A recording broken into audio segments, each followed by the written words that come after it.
Today, I invite you to take a calm and mindful journey through one of the most essential teachings in Mahayana Buddhism, the Diamond Sutra. The Diamond Sutra is a teaching of perfect wisdom.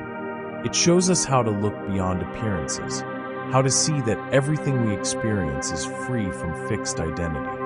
Like a diamond that cuts through illusion, this sutra guides us toward true freedom. Let's take a deep breath together and settle into this moment with openness and ease.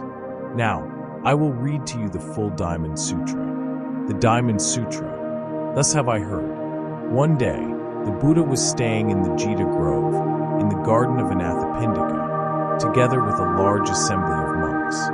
That morning, the Buddha put on his robe, picked up his alms bowl, and entered the city of Sravasti to receive food. After his round, he returned to the monastery, ate his meal, put away his bowl, and quietly sat down, crossing his legs in peaceful stillness. The venerable Subhuti rose from his seat, respectfully walked around the Buddha 3 times, knelt down, and asked, "World-honored one, how should we live if we wish to follow the path of the Bodhisattva? How should we train our minds?" The Buddha replied, "A Bodhisattva should practice generosity without clinging to form. They should not be attached to appearances, not to sights, sounds, smells, tastes, touches, or thoughts. They should offer without seeking reward, without grasping at the act of giving or the result.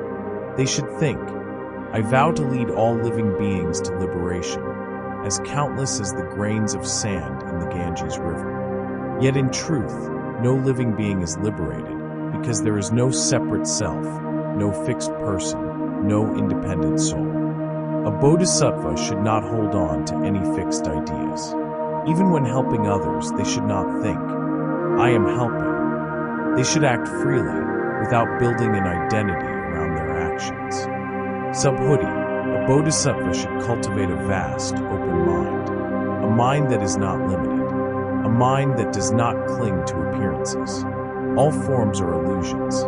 If you see forms as forms, you do not truly see the Buddha. To truly seek awakening, we must go beyond appearances.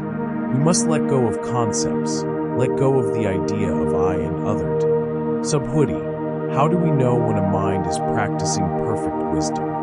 Because that mind holds on to nothing. It is not attached to sounds, to images, or to thoughts. It is a mind that is wide open, free, spacious, and light. The Buddha continued, if someone were to offer mountains of treasures for countless ages, and another person were to recite and deeply understand even a small part of this sutra, the one who understands this teaching would generate far greater merit. All things that have form are like dreams, illusions, bubbles, shadows. This is how we must see the world. See this world as a star at dawn, a bubble in a stream, a flash of lightning in a stormy sky. Everything is fleeting. Everything is empty.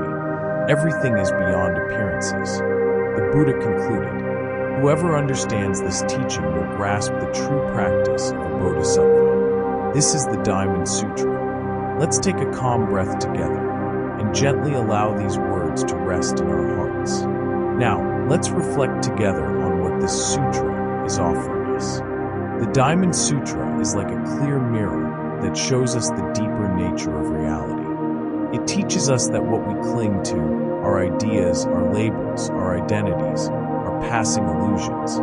When the Buddha speaks of generosity without attachment, he shows us a path of pure, free action. A way of giving without seeking anything in return. Simply giving, simply helping, simply living. This sutra invites us to question the idea of a separate self. The I we work so hard to protect is a story we have built. When we gently release this rigid sense of me, a beautiful spaciousness opens up. And in that space, real compassion is born. The Buddha reminds us that everything we see, everything we touch, is not as solid as it seems.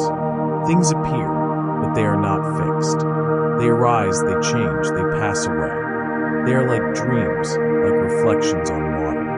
When we understand this, we begin to loosen our grip. We stop chasing after things that will always slip away. The Diamond Sutra shows us that true wisdom means not clinging to anything. Not clinging to thoughts, to objects, to roles, not even to the idea that we are practicing. Real practice happens when we stop building stories around what we do, when we simply show up, fully present, when we give without counting, when we listen without judging, when we love without conditions. The Buddha compares all of life to a star at dawn, a bubble in a stream, a flash of lightning. Everything is temporary. Everything flows. Everything changes. But this is not a reason for sadness.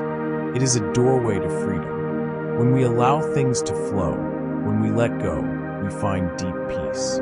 The Diamond Sutra reminds us that the greatest offering is not in accumulating wealth or recognition. It is in truly understanding and living this teaching. Each time we release an expectation, each time we let a judgment pass, each time we open our heart without fear, we are practicing this sutra. Today, I gently invite you to reflect. Where are you still holding on? What story, what image, what expectation are you protecting? Where can you soften and let go so you can walk through life with more ease? May the words of the Diamond Sutra stay with you. May they help you see with fresh eyes, live with greater lightness, and open to true freedom. May we all, step by step, practice generosity without attachment, presence without effort, and compassion without limits. So be it.